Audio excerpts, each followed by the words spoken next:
are live. All right. So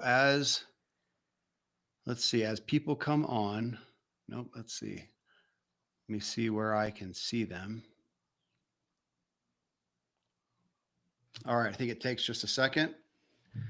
And if anybody is hearing or seeing this, this is my podcast, but this is our second Sage session that we have not published on the podcast, but it is on YouTube. So if you're hearing that, this is just the intro here while we wait just a moment and let people join, and then we'll officially start talking about an aspect of Sage.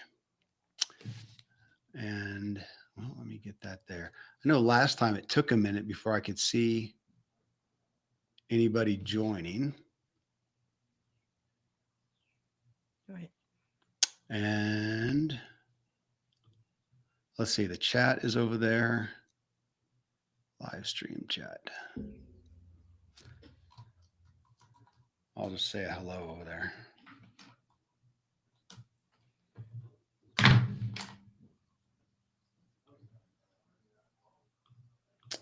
Hello, hello.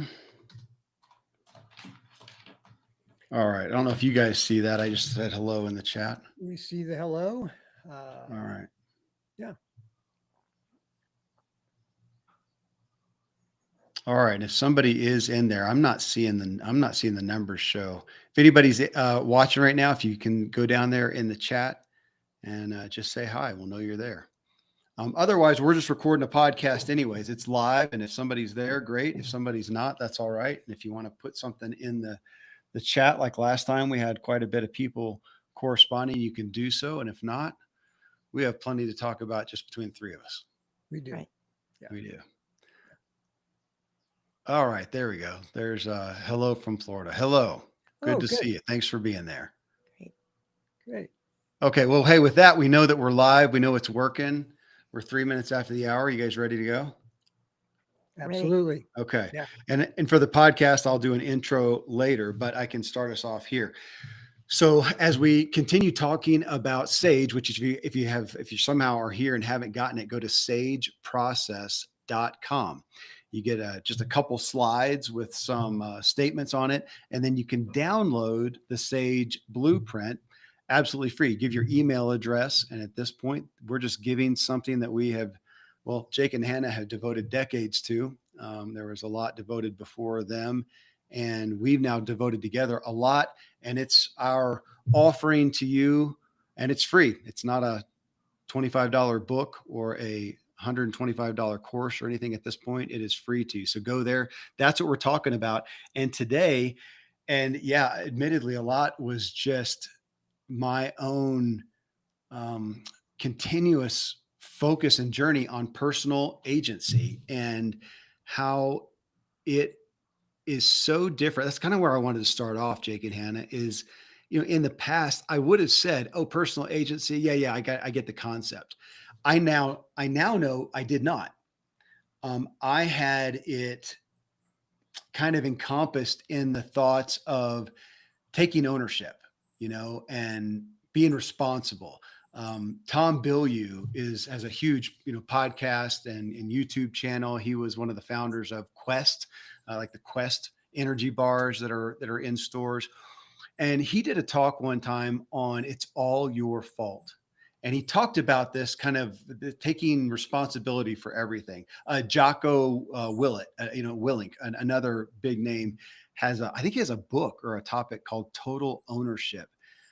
None of it, though, is what we have defined personal agency as in Sage, which is it's more than being responsible and taking ownership for my actions and for circumstances. As we look at the concept of there is an objective reality, but my experience of the reality, my experience of my emotions, my experience in relation to how I see my identity, that's all inside of me. And so I'm experiencing a unique experience. Thus, I have agency over every aspect of my experience. that to me is so I'm going to throw it to you guys that, to add into that. It's so different from just the concept of ownership and responsibility. And I think I'm still, as you guys know, I'm still growing in it. I'm still evolving in it. And I'm still stepping back, trying to be conscious and to understand, wait a minute. And you guys have, there's been plenty of times you said, Kevin, you just kind of, I don't know how, stepped into victim talk or whatever. Gosh, I did. And I just don't realize it. So give me your, feedback on personal agency. Well, I think the way you frame it, where we're either taking personal agency or we are in some degree of victimization. And when we talk about victimization in SAGE, mostly we're talking about self-victimization. It's not necessarily that other people are doing anything to us. That's possible, but for the most part, it's what we're doing to ourselves. And this idea of personal agency, it's actually a fairly unique term and a very unique concept in terms of how we apply it. The idea of agency, the origins of the word, it's to do or to act. So it's my personal ability and willingness to act. Okay, so in the 1970s, I think in the world of psychology, there's a well-known guy, his name was Albert Bandura, and he talked about this and he used the term self-efficacy. But what I interest myself in is that he talked about we increase our self-efficacy, and you could think of that as agency, when we experience successes in our lives.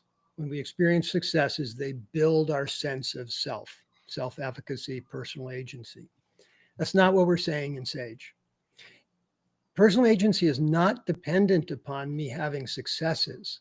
I have personal agency whether I'm winning or I'm losing, whether I'm in a thriving relationship or a chaotic, dismal relationship.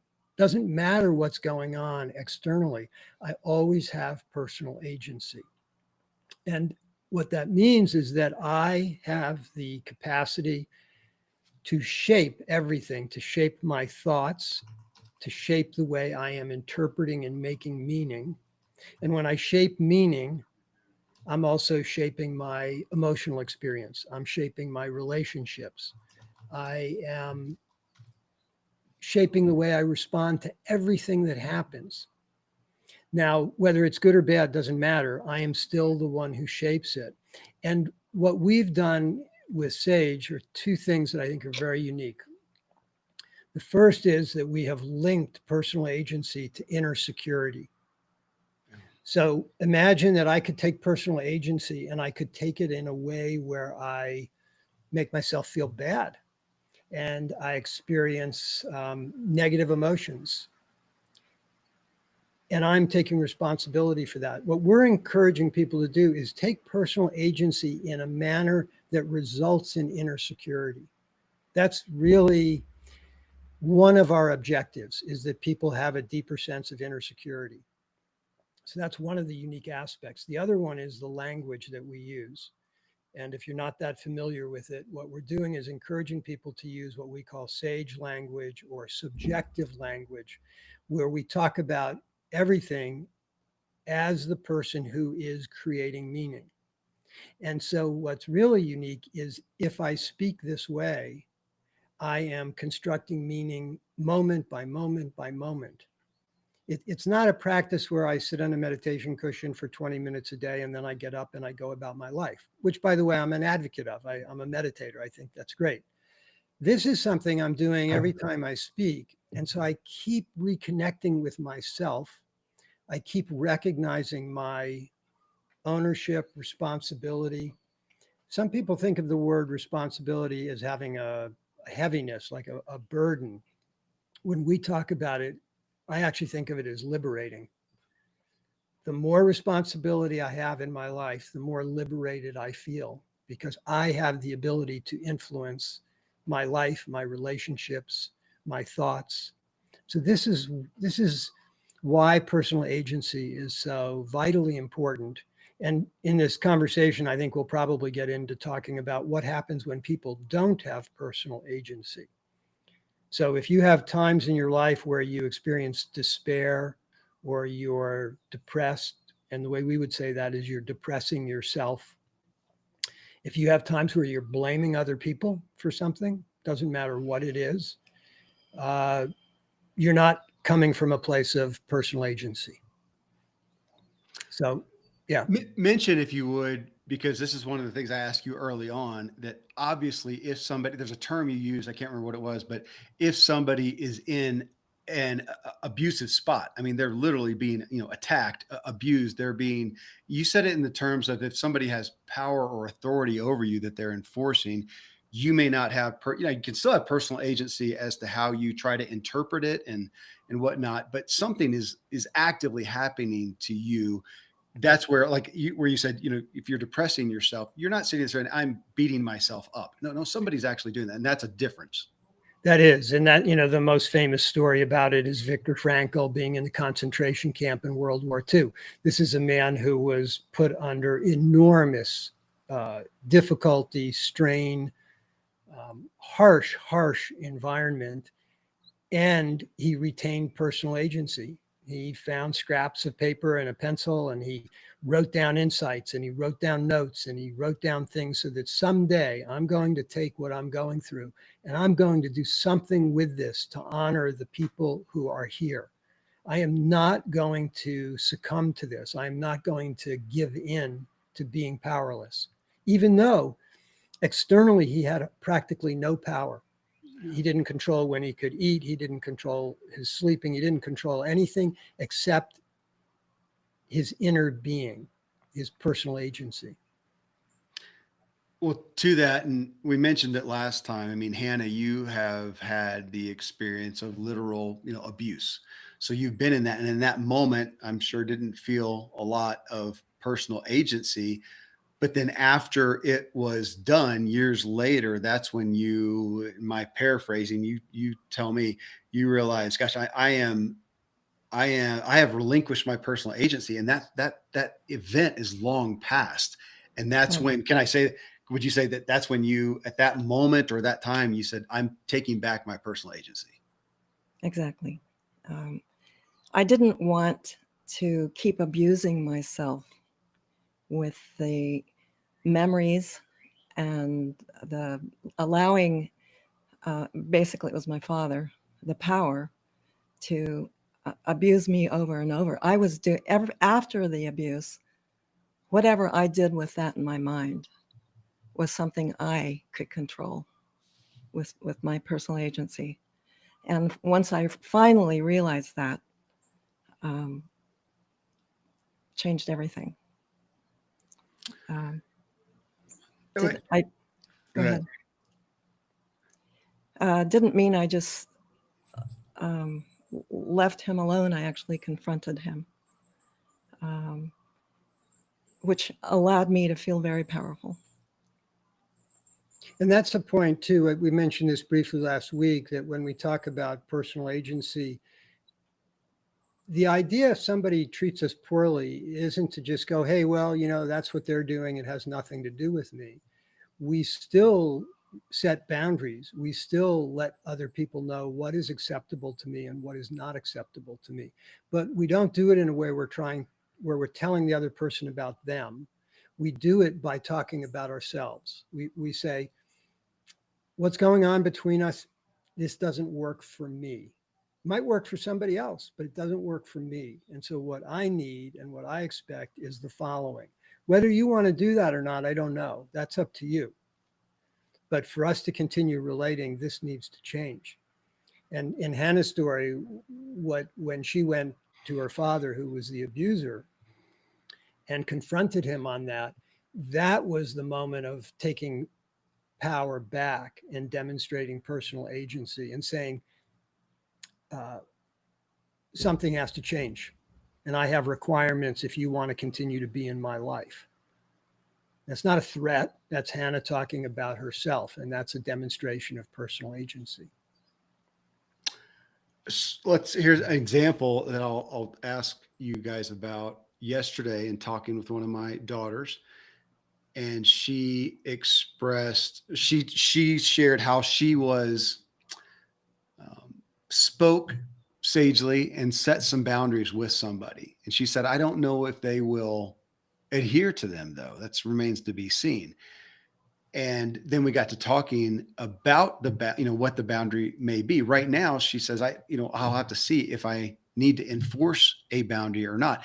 If it's respected, if the person cares, if has enough of their own security, maybe to care and to come into possible, whatever you would say, compromise or synergy or harmony with her, then she doesn't have to really set a Right. boundary. And I hadn't thought about it that way in regards to boundaries, because this aspect of Sage and personal agency specifically has helped me for the first time. I've helped myself through it to be able to engage with boundaries. And I've really struggled to be able to do that, to do it well in the past. But now to look and go, I don't tell you about you, I don't ask you to change, I tell you about me. If you're interested, care about me, curious to talk and engage, and we can come together on that, then we're great. If not, then I'm left to set a boundary or not, which is probably going to be some aspect of maybe a distance or whatever it may be. But I think that's what bridged the gap for me, was personal agency of the situation, not blame, not accusation, not giving my agency away. And I think that's why in the past, even though I intellectually understood boundaries, I mean, I've had some of the rock stars on boundaries here on the show, and yet I still had a disconnect from it. And I see now that I was still not taking personal agency. That was the gap for me. I hadn't thought about that. That was the bridge. I think the disconnect is because you're a nice guy. Right. We'll go with that. Yeah. Yeah. So what I mean by that is that being a nice guy, I don't think it was comfortable or natural for you to make demands of other people or to try to control other people. You're also, in my perception of you, is you're unusually competent. You do things, you do them well. So if there's something that needs to be done, I think it has been historically easier for you to say, I'll take care of it. Yeah. But what's changing, I believe, is that you can now be clear with other people without making demands or without telling them about them. Instead, you're just saying, this is where I'm at. This is what I need. This is what I want. How you respond is entirely up to you. My hope is that you care about me and you respect me enough that you'll meet me in that space that works for me, and I hope it works for you. That's your choice. I'm not forcing you to do anything. And what I love about you talking about Serene, and I think she's 16, right? Yeah. I mean, imagine if we had learned this when we were 16. Imagine how different our lives would have been. So I imagine how different my life would have been if I had known this 2 years ago. Yeah. In this, flow with me on this. And folks, I know that there's people listening live. If you've got, questions or comments, feel free to put them in there. In the Sage Blueprint, of course, we talk about OS1, operating system. We talk about Sage being a psychological and spiritual operating system. This is the operating system that we're all functioning from, or we are all functioning from an operating system. So we in there define OS1. Operating system 1 was just humankind. It was survival. OS2, which is really where we are now. And as I was thinking about personal agency and realizing, again, myself, this has been my journey in OS2, operating system 2, what I've functioned in primarily all of my life for the most part was a quest for certainty. We've talked about that a lot. I wanted things to be black and white, right or wrong, good or bad. Some of that was on my own. A lot of it had to do with the religion that I was a big part of. And in that, I now see that I gave my personal agency away to those, quote, facts. Jake, you mentioned it about 2 weeks ago, and I was talking about finding a home and a new home. And I said, is it the home that I should have or I'm meant to be in? And I sent that in an audio message to you, and you came back and said, I just happened to notice you said that. When you said it, you didn't have to say anything else other than I said that. Right. And I know better. But there again, my programming is so much on putting it out to, is it meant to be? Is this the house that I should have, and not taking personal agency? So now in OS3, looking at, I have you said shaping, I would say influence. Here's the but though that I want you to comment on, because this is where, especially from a religious perspective, when I say such things, there's going to be some people, and I would have in the past, that are going to get a little uptight with that, because it sounds like I'm saying, we are God and we control everything. And I don't, and you helped me with this. It's not about control necessarily, not, at least not control of the external. It doesn't mean I can control, and I can still, depending on your faith, I can pray to God for whatever influence. But on my experience, that's where I'm taking personal agency. Is that track right as far as control? Yeah, and it's in the name, subjective awareness. I'm aware of my experience. And then genuine expression. I'm going to express my subjective experience in a way that reflects who I am, how I feel, how I am influencing, how I'm making meaning. And it has nothing to do with control. I'm not trying to control anyone else. I'm not even really trying to control myself. That's too hard. That's got too hard of an edge. That comes from OS2, where we try to control things so we have a sense of security that is largely based on trying to control things outside of me. In OS3, we're talking about inner security. So that expression that I reflected back to you, if it's meant to be, is a very common expression. It's prevalent in the spiritual communities. It's prevalent in the New Age world. It's prevalent in the law of attraction to some degree. And I think people really like that idea. If it's meant to be, it will be. If this relationship is meant to work, it will work. And I understand that. And yet my concern around it is there's a little bit of relinquishing of my personal agency when I say things like that. I'm not saying it's good or bad, but be aware that I am putting agency outside of myself, if it's meant to be. If it's meant to be according to what? According to my partner, according to God, according to what is it? And are you okay with that? And your answer may be yes, I'm absolutely okay with that, that it is other sources that determine my path in life. What we're suggesting is that it's predominantly us who determine our path, our behavior, our emotions. Well, I appreciate you giving it a little flexibility in there, because from I'm about to say religious, but from a spiritual aspect, for those that do believe in God, in a source, in a power, and that God and power has influence in your life, or has some power or control in your life. Even back when I adhered to a pretty staunch religious construct, I still struggled with the religiosity of the perspective of, waiting on God, depending on God, because even in the Bible, the evangelical Bible, I saw a lot of personal agency. I didn't see God take somebody, pick them up, get them up out of bed, pick them up, put food in their mouth, and put them down the road. It was usually maybe some help or influence in directing a moving person. They had agency to get themselves going. And I used to find myself frustrated in my own religion on those who were waiting on God indefinitely.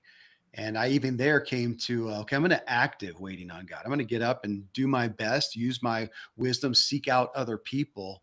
And in that sense, take personal agency. And then if I feel a leading that I attribute to a higher power, great, but I still have personal agency. And I saw a lot of people falter on the side of relinquishing all their, back then I used the word responsibility for the most part, on God, and using that as a crutch. So I'm sitting here without some definitive statement on personal agency as it relates to your spirituality, but I've yet to find a spirituality that doesn't call upon a heck of a lot of personal agency. Hannah, you spent I don't know how much time, overseas meditating. And my experience of your story was there was a lot of personal agency required. Absolutely. Yeah. Okay. Go ahead, Jake. One thing I wanted to point out when you were reflecting back, you were saying, I used to find myself frustrated. I used to frustrate myself. Yeah. Right. These things, it's so subtle, folks. It's just so subtle. If you can hear the difference, I used to find myself frustrated. Well, how did that happen? Well, somebody or something was frustrating me versus I used to frustrate myself with my relationship with whatever it is, religion or a person. Can you feel the difference? As soon as I say I was doing this, I'm stepping into myself. I'm experiencing personal agency. And the linguistic piece is just one of the most direct routes to get there. The other thing I want to mention is in terms of religion or whatever it is that people may rely on for guidance, our only question is, does it serve you? Right. If it works, if you feel content and energized and your relationships are harmonious and you feel good about yourself, then we're delighted for you. It's working. What you're doing is working.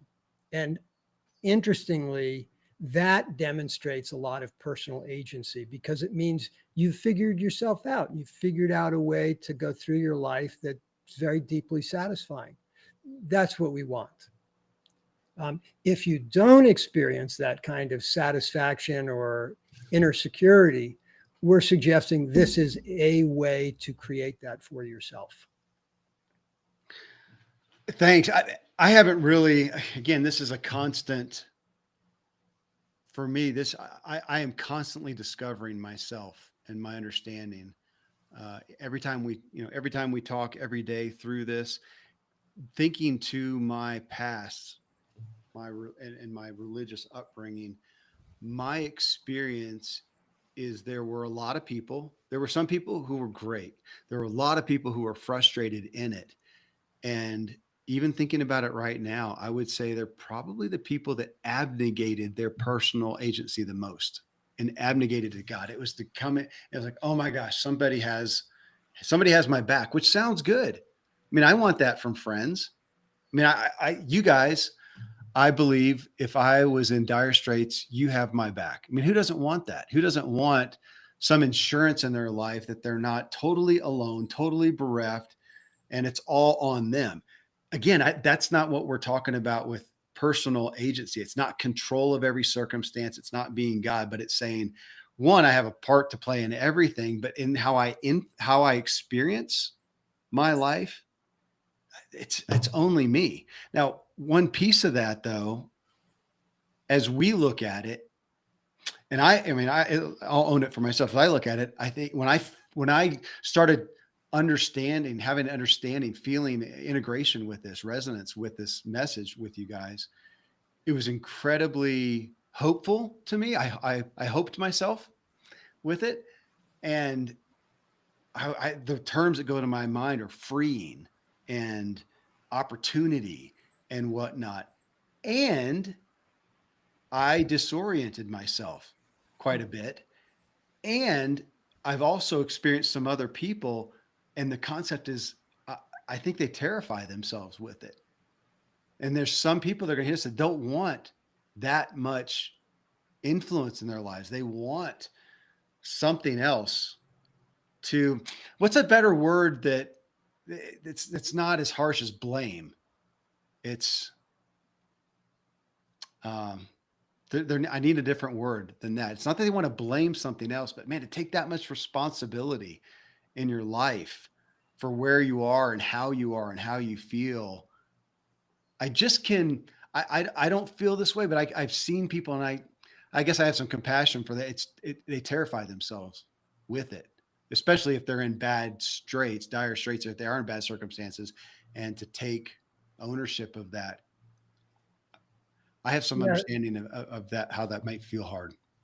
So this is so much about being an OS2. When I'm an OS2, I'm living in a world, I'm going to oversimplify, where if I'm a good person and I do good things, the world will reward me. Right.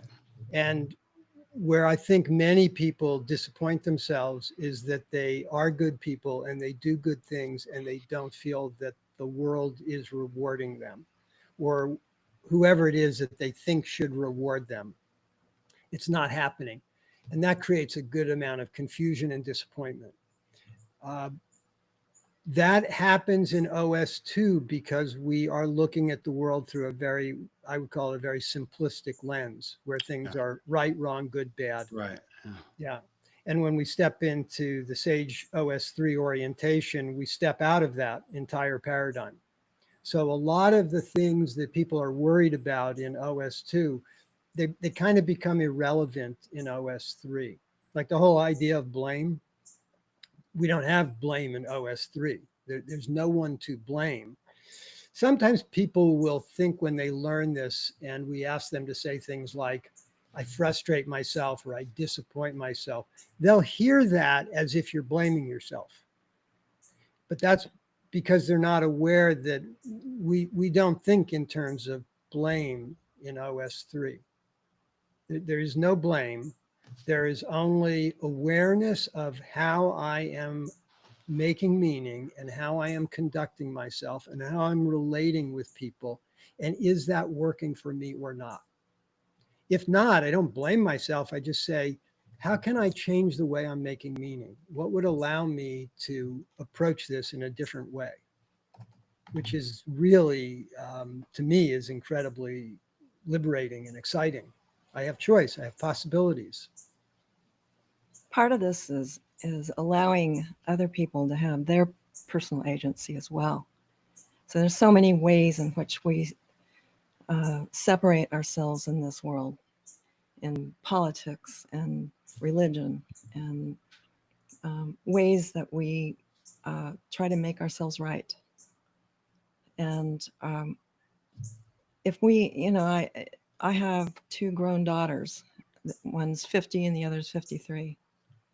And they're very successful in their lives. And I only wish they were more interested in us and what we're doing. And they actually have no interest at all. And but I allow them now, rather than try and change them, their own personal agency. It's a two-way street.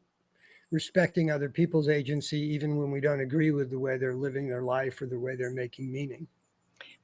We have a house guest who talked today about having listened to two Buddhist teachers who came from different lineages, who talked about, who would get into these arguments, and one would talk about his side and the other would talk about his side, and they would go on and on like that, and then they would flip it, and one would talk about the other one's perspective as if it was his perspective, and the other would do the same, which is a beautiful way of stopping this way of making the other person wrong.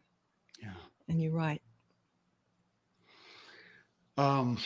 Yeah, to me, these are big topics that I'm continually grappling with. So as you guys are hearing this, it's still so new. I feel so new to all of it.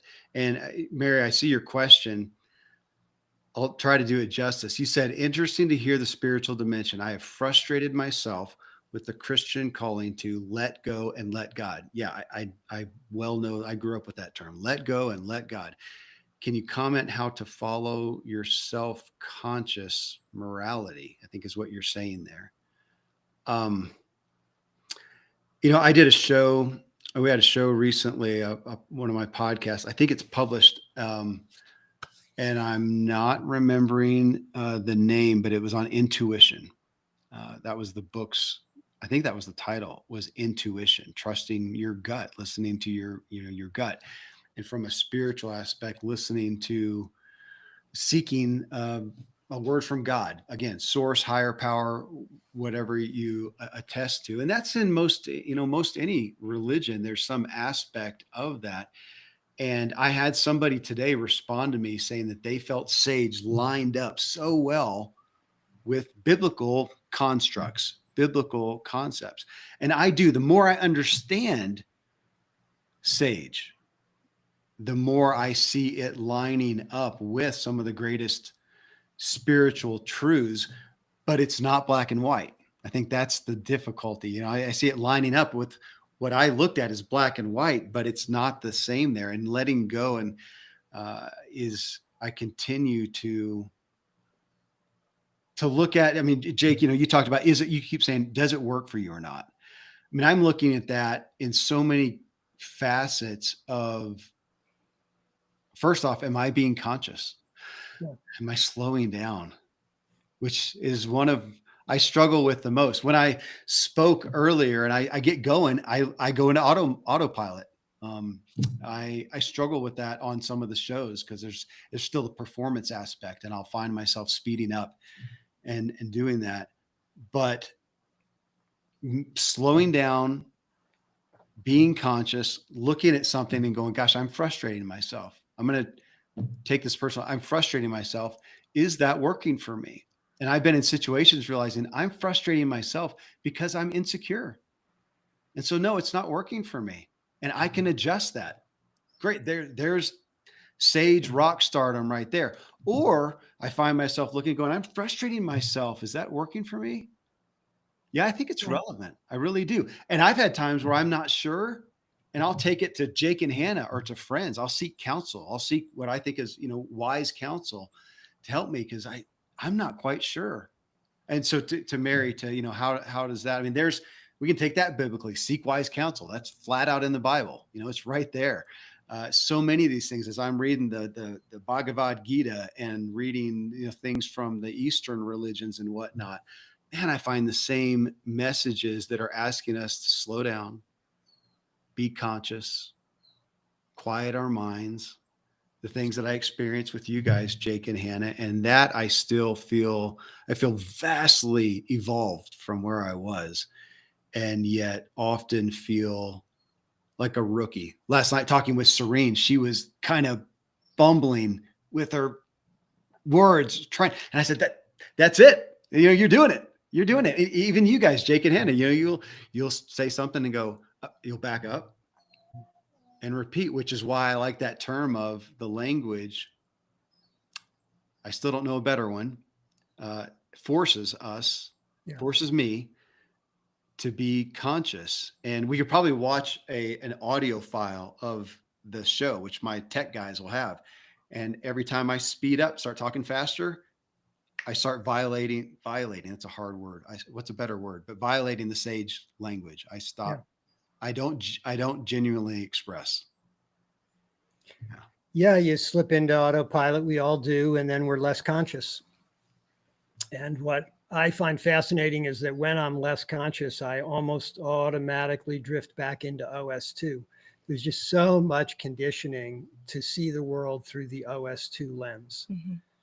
And so I have to slow myself down. I have to conscious myself. I have to be deliberate. And the language helps me do that. It helps me do myself that way.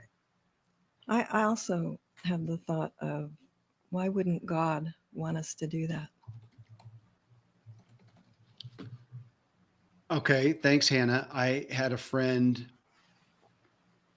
a few days ago talking about Sage, and they brought up the scripture. I can't remember what verse it is, but it's the concept of renewing your mind.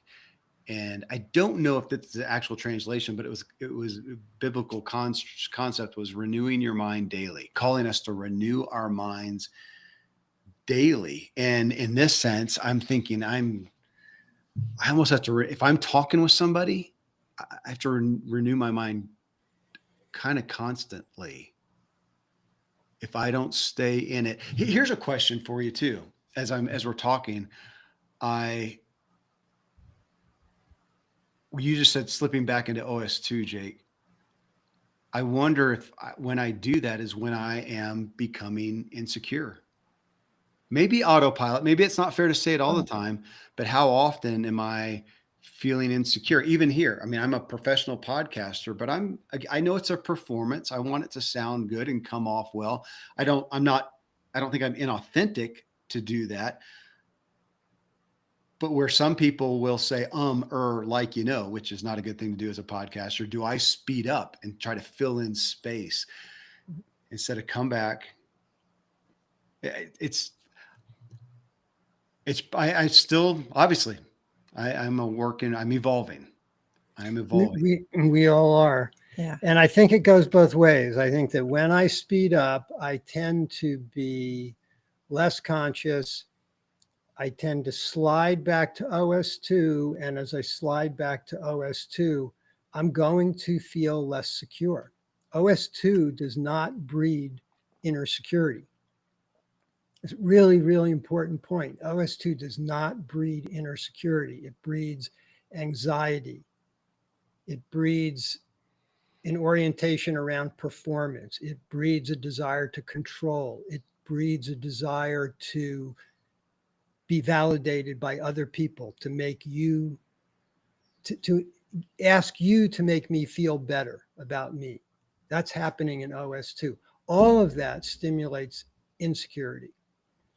So I can take myself there when I feel insecure. I may start speaking in that way, or I may be feeling pretty good, but I start speaking quickly. I'm getting impassioned about what I'm saying. I stop using language consciously, slip into what we call the illusion of objective language, the illusion that there's a right way and a wrong way. And now I'm stimulating my own insecurity. Right. And by the way, this is happening not just psychologically, it's happening physiologically. If we were to measure your cortisol levels or your heart rate variability, when you slip into OS2, when you start speaking more rapidly and using OS2 language, it's affecting you physiologically. It stimulates what we call the threat physiology. It's a physiology where I am on alert. I'm wondering if what I'm saying is going to be well received. I'm wondering if this is right, if this is wrong. I'm worried about how you see me. I'm worried that you're judging me. All of this is going on, activating my nervous system. I come over into OS3. I use subjective language. I slow myself down. And what's funny, I can't not do this. In other words, if you're noticing my rate of speech, as soon as I come into using Sage, I have to slow myself down. I'm taking responsibility for my choice of words, word by word by word. Guess what's happening to my nervous system? My nervous system is calming down. My breath rate is shifting. It's becoming longer. So this is affecting us in so many ways. It's not just simply how we talk to one another or how we talk to ourselves. This has a pervasive effect throughout our entire being. Thanks for bringing up the physiology. That's what I was so influenced to realize. It's not just my speech. It is my thought and then my very physiology. And as you have in one of your books, talking about safety physiology and threat physiology. And when I slip into insecurity, I am in threat physiology. And taking ownership, personal agency, I bring myself into safety physiology, security. So a benign example, I impatient myself driving. I would like to just get where I'm going without any impediments. And there's usually impediments because I'm the fastest guy on the road, not justifying that, just an admission and a choice. So I will go along hoping for no stoplights, for no stop signs, for no traffic. And I will upset myself, frustrate myself. Somebody in the chat, I meant to read it. She said, I hear you repeating the phrase, I frustrate myself or I disappoint myself as you back up and pause to be more conscious instead of on autopilot and talking fast. Yes. And then it helps me realize I am frustrating myself. I'm doing it. It's not the traffic. It's not the stoplight. And to juxtapose that, it's not often, but there's been a few times when I'm maybe it's in a kind of an intense conversation with somebody over text or something, which I'd probably be best to not have intense conversations over text. But when that's happening, I'm now looking for a stoplight or a stop sign so I can sit there and respond. It must have been back before I did voice texting. But here I am, and now I'm frustrating myself because there won't be a freaking stop sign or a stoplight coming on. And it is asinine. I feel it's asinine. I asinine myself with this. And you're right. When I realize I am frustrating myself, Kevin, the poor old lady in front of you who's not used to the mountain roads and is going slow is not trying to harm me. I'm harming myself. And it's really my fault because I'm the one who left without any margin to get to my next place. And again, taking the personal agency, responsibility, ownership, but of my feelings changes my physiology. And as we say in the document, I sane myself. Yes. I may not be able to change the circumstance. Somebody's still driving slow in front of Right. me. But I sane myself. And like you said, I can watch my heart rate go down. Yeah. And I sane myself. And there it is. If I can't change, we're back to Viktor Frankl. If I can't change anything else externally, Right. I have personal agency over the internal. And think of this in terms of health implications. If people are paying attention to what's on the podcasts having to do with health, we're seeing so much about the impact that our nervous system has on our overall health and well-being. And as we see increasing rates of anxiety, we see increasing rates of illness and disease. And so this is really is a powerful way to nurture and support ourselves while making our relationships less complicated, easier to navigate. And this is part of why we encourage people to make this a daily practice, not something, you kind of do once in a while, or you do it when you're having a difficult conversation, but to start speaking this way to yourself in your own mind. Because as you do that, again, you're shifting your physiology. You're really helping yourself. It makes me think, and Kevin, I know you have a background in terms of integrative medicine, and your best friend's a doctor who has an integrative clinic. But you think about traditional doctors and how people go in and the anxiety we experience and how we often don't really feel heard. We often give our power away to the so-called experts. The whole structure of it is eroding personal agency. Mhm. Yeah. Gosh, I mean, we can go down. I want to address another question, but even there, as you talk about functional medicine, Randy and I have talked about we seldom get sick. Now, I would like to attribute that to eating clean and exercise and whatnot, but we've often just contemplated is one of the main reasons we don't get sick because we don't expect to get sick. We kind of feel personal agency in that we think we're doing the right things and we expect to. Is it because we eat or exercise this way, or is that a placebo? And from that, we feel personal agency that we're not going to get sick. I mean, back to physiology and we have no idea. Well, I'm not going to say that. We don't know to the extent that we influence our physiology, but there is some proof to that. And people miss the point that placebo is powerful. I'm a fan. Yeah. Yeah. Placebo is a real thing. Yeah. Hannah, I didn't want to miss this. Somebody asked, they said, Hannah, please remind me, what were the words you used a minute ago talking about your two daughters and how they have chosen other lifestyles and somehow you feel blank by their choice? You said it's not blame. You feel something else. Do you remember what you said? You feel, was it, you frustrate yourself by their choice or? Yeah. Well, I just desired them to go deeper and to appreciate the work we do. And then when they have a completely different focus in their life, and that's fine. And I needed to let go of having them change in any way and just love them for who they are. And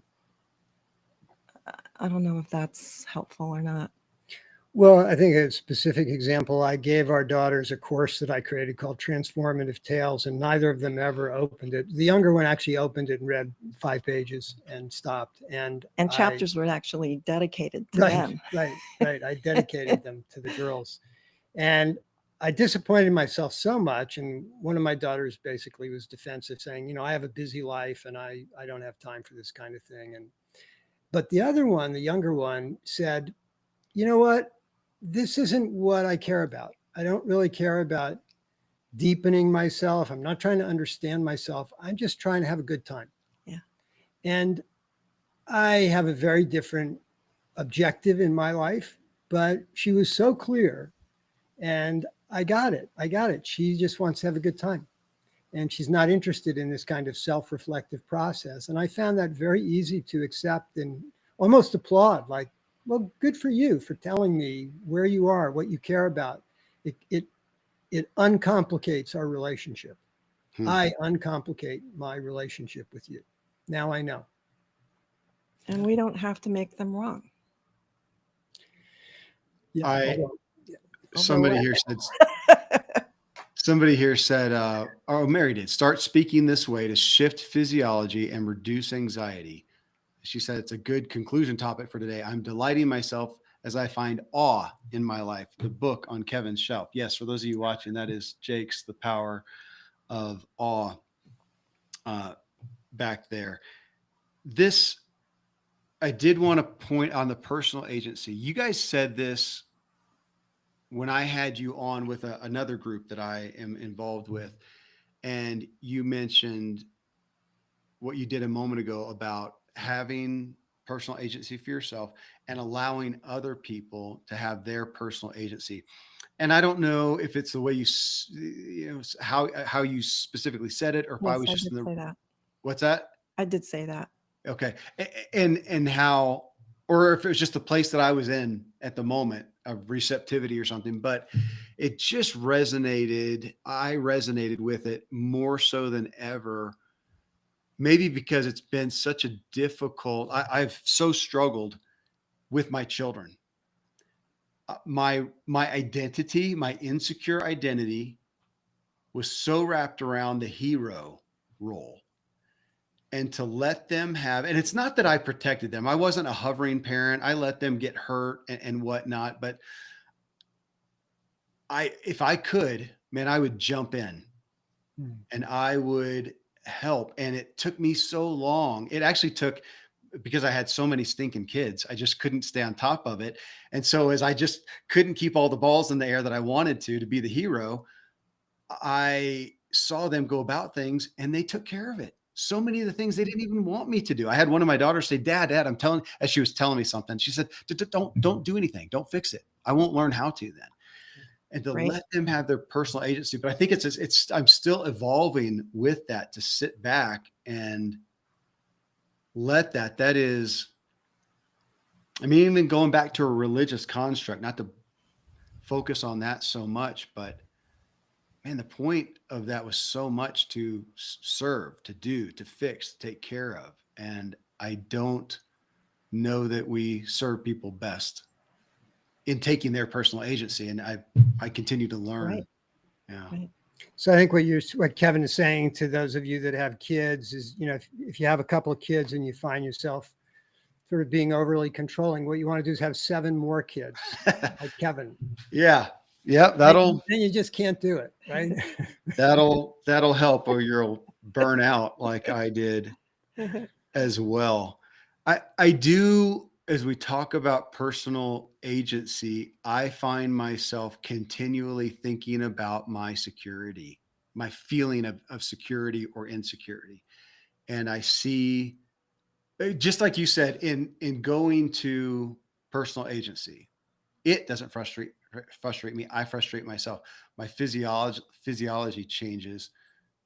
I think so. My security increases. It just does. And I think I might have said this last time. I may say it in every show because I just continue to amaze myself when I stop, especially if it's a correspondence with somebody that has maybe a little tension, or I can feel myself a little bit and go, how would secure Kevin respond? Yeah. And what I astound myself with is how often the response is different than my autopilot response would be. That has done more to help. I've helped myself realize how insecure I've been. I have been confident, and in that, plenty competent and insecure. And I salved the word salve, SALV, like I medicated that insecurity with a lot of the confidence, with a lot of the doing, I think. Mhm. And now can I have that security and not do anything or be incompetent even? Like this, I am secure. When you point out that I fell off a sage language, Right. I don't destroy myself. I think in the past I'd have been embarrassed. I would have embarrassed myself. Yeah. We actually do a lot of playing with saying things in OS2, knowing what they are, and it brings so much more humor in our life when we do that. Yeah, so I'll just say to Hannah, you're absolutely wrong, and you know, she'll just burst out laughing. It's like, yeah, right, I get it. Totally. When I make Yeah. pizza at home, I tell the kids that objective reality, it's the best pizza you've ever had. Right. It's a fact. In the dictionary somewhere, I promise, and the Bible. So I just want to, as we wrap up, I want to remind people that we're pairing personal agency with inner security. What we're saying is it's a path to inner security. And if people experience security by getting validation from other people or through your accomplishments, that's what we refer to as a fragile security. It's not something that you can rest within because people can take it away from you. So this idea of personal agency stimulating inner security is really central to the SAGE body of work. Okay, I do want to add one more thing though, with you Okay. saying that. Just one more piece here before we go. You, in security, we can be in a place where we may not feel safe circumstantially. Fair?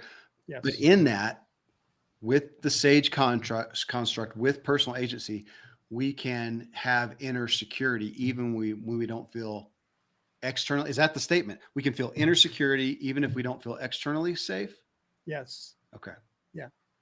And so what you did a minute ago, I intrigued myself when you said, how would secure Kevin respond?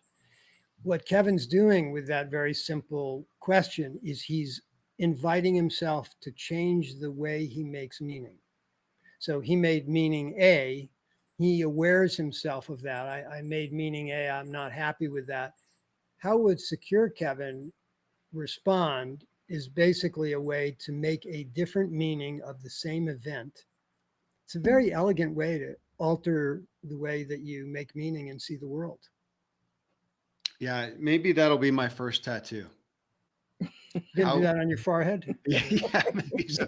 Or inside of some glasses. How would secure Kevin? Because it was, it felt different to me because I first thought of it with how would a secure person respond, and I just didn't resonate with that as much as how would secure Kevin. It gave me, I felt more personal agency putting my name to it. How would that? I even envisioned myself looking in the mirror, looking at me, which I just did not do that in life. I was on autopilot and I was just going 100 miles an hour. Yeah. Thanks. Great to connect. Thank you. Folks, thanks for those of you who are watching this live with us. I appreciate that. And I like the energy that I feel energy from that. Jake and Hannah, always a gift. Likewise. Ditto. Thanks so much, everybody, for being here, and we'll be back next week. Yeah. All right.